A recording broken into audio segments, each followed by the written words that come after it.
So, a very warm welcome to you, Mitos. Thank you for your time to have this conversation with us, Goodera, for the occasion of International Women's Day. So, before beginning, I would like to know a little bit about you. Where are you based out of? How is it like there? And a little bit about your non-profit organization. So, please go ahead. So my name is Mitos Urgel. I'm the president and CEO of WEAVE. WEAVE stands for Women's Education for Advancement and Empowerment. And we are running both a foundation that deals with the social development and as well as the fair trade enterprise. That is the commercial arm, the commercial arm of WEAVE. We're based in Chiang Mai, northern Thailand, and the organization has lasted in the last 3 decades. And I'm with WEAVE almost 20 years now. And I love my work, especially it's dealing with children, girls, and women. So let's just begin the interview then. Okay. So, as we have seen, women today has become strong, has become powerful, has become invincible. But still, we see another facet of the world where women is not treated properly.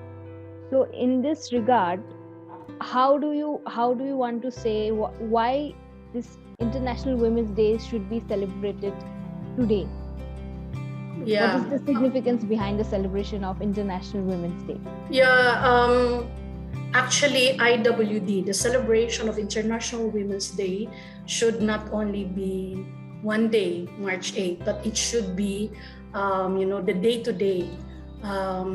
And we celebrate. The significance of that is because for me personally and my organization, we celebrate women's strength, determination, and achievements, especially at the sphere of social, economic, cultural, and political spheres. IWD is also significant because we have to incessantly call for the paramount importance of making concrete actions to accelerate, especially gender inequality. In the midst of the disruption severely caused by the external environment such as COVID, the pandemic, war, climate change, this has become a challenge, but it's not impossible to wither. So it is very important indeed that we have to celebrate International Women's Day. Great to know that.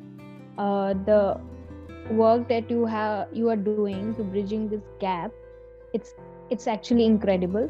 So with this, I would like to ask the next question. How is your organization working for this cause, for the upliftment of women in all sectors of life? I just want to add actually that in terms of, if I may just quote some glaring figures, for example, reading shows that 70% of the 1.3 billion people living in conditions of poverty are women.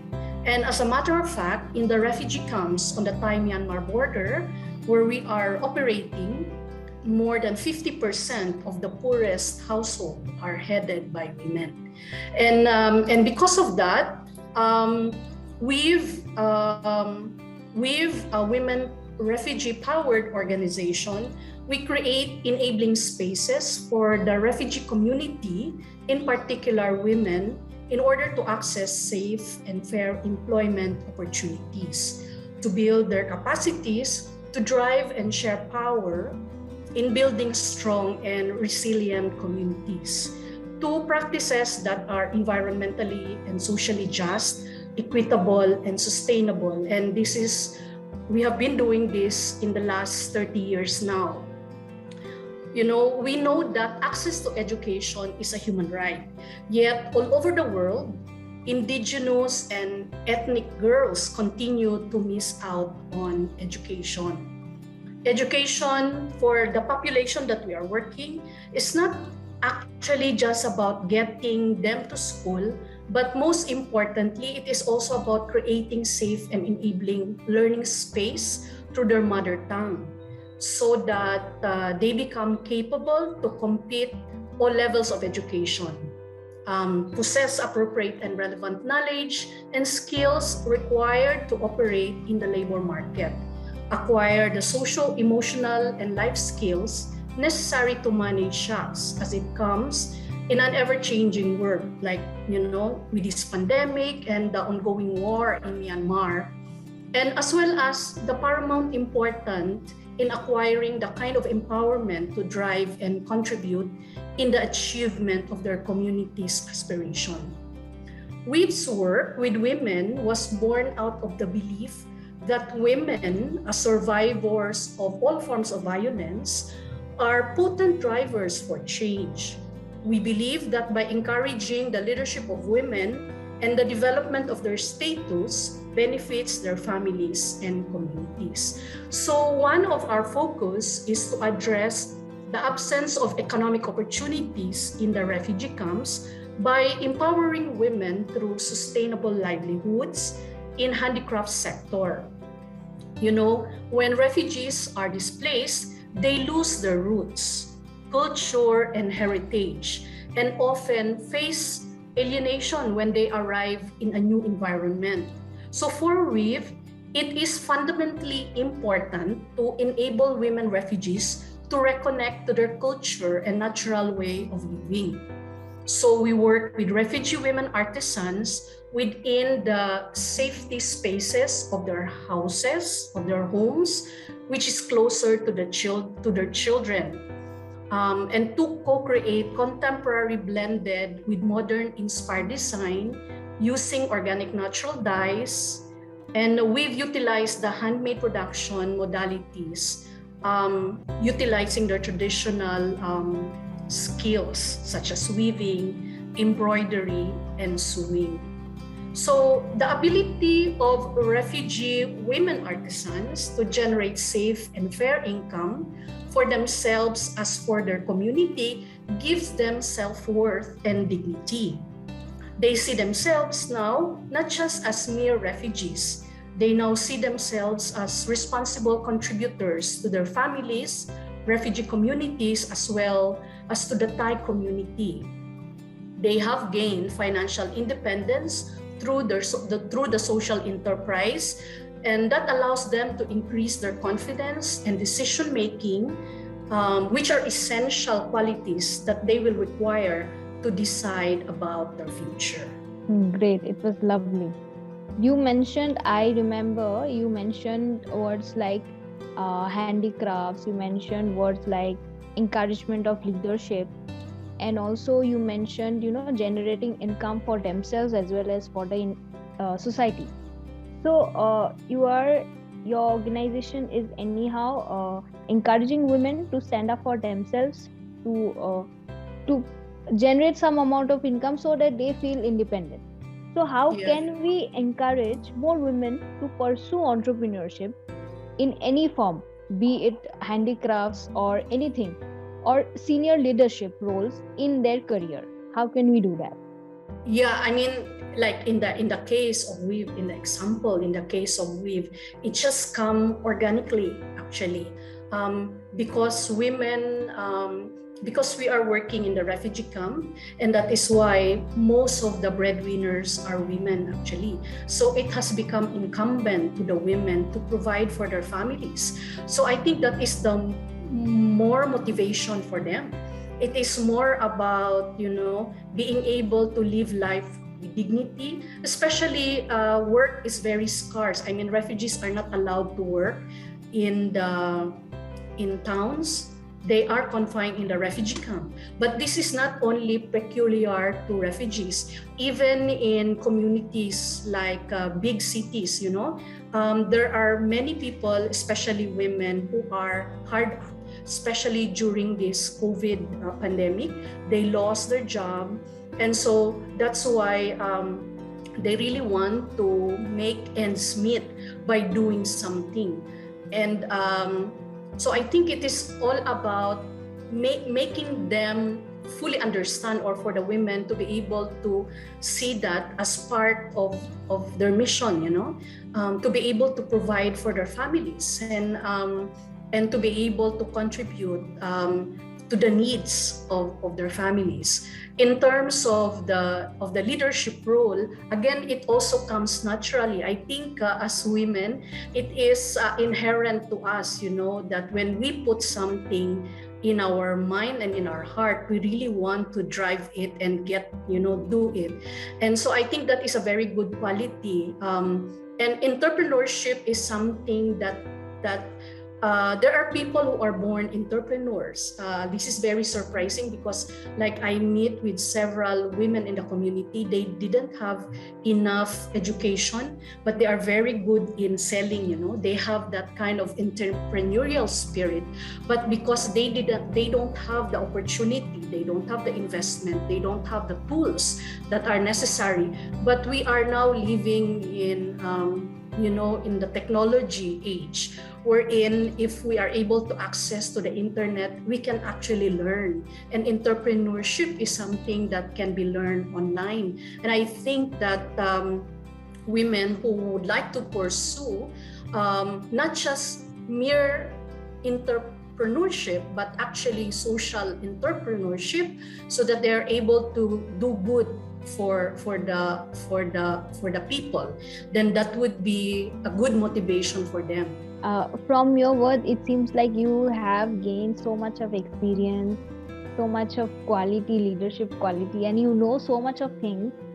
So from your vast experience, what is the most important message that you want to send out to the young women of today?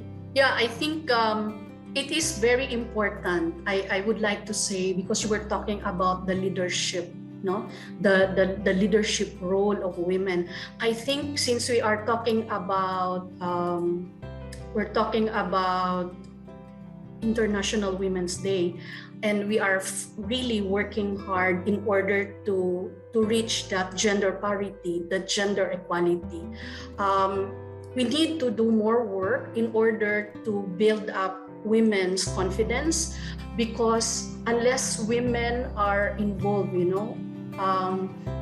top position, in top leadership position, to work towards building a more inclusive, sustainable future, if women are not there, then it's going to take more years to do that.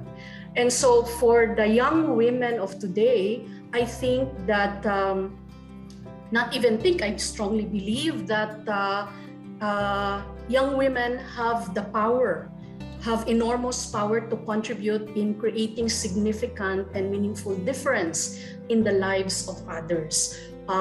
So I think that young women should be able to capitalize that.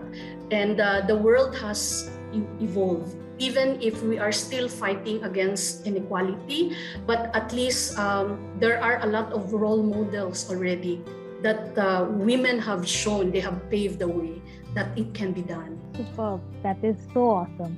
That is so empowering message you have shared with us today. So as you have seen, the COVID has brought us back to our homes. So we are now confined at our homes. So that has also brought hurdles in terms of volunteering. So if someone like me who is residing in India, if I want to do something for this cause, how can we do that? How can people authentically work for this cause? I think it is very important to differentiate between just to have the experience and to really work for a cause. I think it is very important that we share a common values and aspirations. Values and aspirations must be aligned. Your value and my value as an organization working towards the empowerment of women must be aligned. We must share the best of our purposes and intent in life. Working for this cause is beyond experience, beyond career. It is about our life's mission. And so by working with an enterprise like Weave and many other inspiring enterprise, it will pave the way for us to develop that love, that mission-driven work.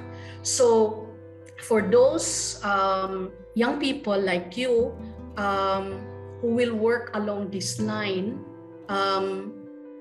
you need to be able to at least take a little risk, suffer a little, and sacrifice to reap result that is for the common good. So, but also having said this, organization like us really welcome interns and volunteers and those who are committed individual who wants to find their own self as well, to be able to liberate themselves. Like, for example, when I first came here in Thailand, I didn't think that I will stay this long. I thought that I will be here for 3 months only, but my 3 months becomes 3 years, and that becomes more than 3 years because I have found myself. I thought that in doing some volunteer, I will be able to help people, but actually in so doing, I was being helped, you know. I was able to feel that kind of freedom, that kind of liberation, and to be able to reach my aspiration, which is to do work, not to do good for people. And so I think that kind of experience is such a positive and strong attribute that it goes beyond monetary value. I think the monetary will come later, or sometimes they say it's the other way around. I need to build my skills in order for me to be able to provide necessary support. But I believe in that the environment, the external environment, the community is actually my school of universe. And through that, learning from doing and learning from the community, I learned so much, and it opened a lot of doors for me.